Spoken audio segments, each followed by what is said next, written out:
নমস্কার বন্ধুরা। তো এখন ঘটনা হচ্ছে এই পুকুরটি জলটা হবে নিয়ার অ্যাবাউট 8 একর প্লাস। তো গত পরশু দিন সারাদিন পুকুরটার মাছ ভেসে যায় এবং প্রত্যেকটি মাছ ভেসে যায় এবং প্রচুর মাছ মারাও যায়। তো এখন ঘটনা হচ্ছে আমরা আমাদের কোম্পানি, আমি পিএলএস প্রজেক্ট লাইফ সায়েন্সের একজন এমপ্লয়ি। তো আমরা জানতে পারি রাত্রের দিকে জানতে পারি নিয়ার আউট রাত্রি 10, সাড়ে 10টা 11টার পরে আমাদের কাছে কল আসে। তো আমরা জানতে পারি যে এই ঘটনা হয়েছে। তো তারপরেতে আমি যখন রাত্রিবেলা আসি, সেই রাত্রেই আসলাম। তো আসার পরে দেখি প্রত্যেকটা মাছ ভেসে আছে, ট্যাংরা, পুঁটি, শাঁটি, হ্যাঁ, রুই, মিরকা, আমেরিকান, প্রত্যেকটি মাছই কিন্তু পুকুরের উপরে দেখছি উপরের স্তরে পুরো ভেসে আছে।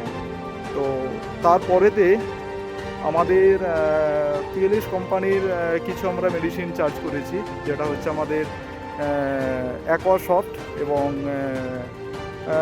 হাইপারুটু ট্যাবলেট। তো মেডিসিন চার্জ করার পরেতে কতটা ফলপ্রসূ হয়েছে এবং পুকুরের জলের কতটা পরিবর্তন, মাছ মরার ক্ষেত্রে কতটা পরিবর্তন, বা মাছ যে গেবে গিয়েছিল মাছটা বসার ক্ষেত্রে কতটা পরিবর্তন, এই কাকুই পুকুরের তত্ত্বাবধানে থাকে। তো এই কাকুর মুখ থেকে আমরা রিপোর্টটা নেব। নমস্কার কাকু। হ্যাঁ, একটু বলবেন আপনি কতটা ফল পেয়েছেন, বলবেন। ফল ভালো পাইছি।